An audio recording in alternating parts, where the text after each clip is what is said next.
Voici un nouvel exercice qui correspond à la leçon sur les sujets, la leçon G9.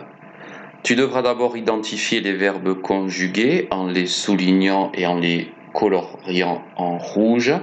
Et ensuite, tu identifieras les sujets de ces verbes conjugués en les encadrant avec des petits traits jaunes. Tu peux commencer par écrire le texte que tu connais déjà et ensuite réaliser ce travail.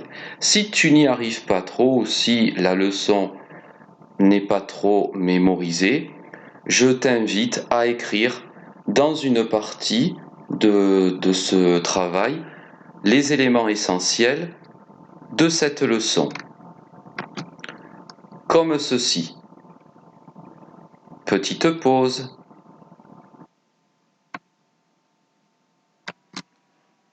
Maintenant, tu as sur cet écran la correction justifiée avec la leçon sur comment on identifie les sujets de verbes. Je te laisse regarder un petit instant et ensuite je commenterai. Petite pause.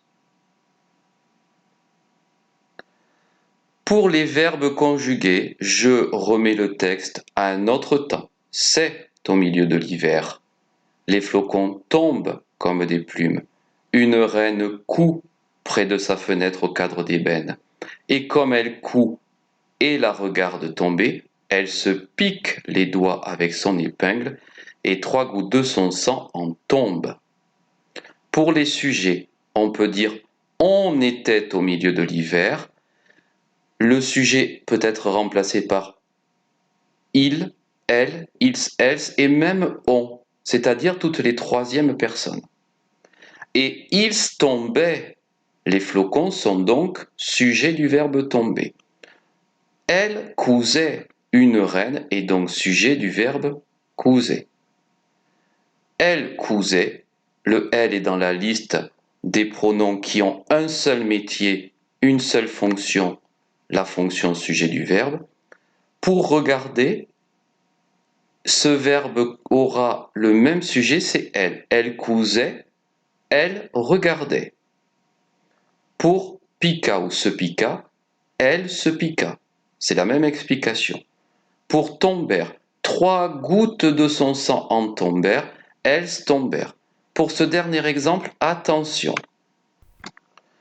Je vois 3 gouttes déterminant non commun et je vois de son sang déterminant non commun et préposition devant.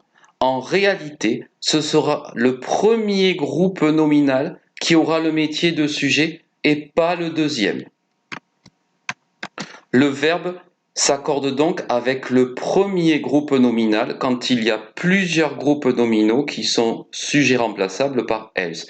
3 gouttes de son sang tombèrent, elles tombèrent. J'accorde donc avec le premier groupe nominal.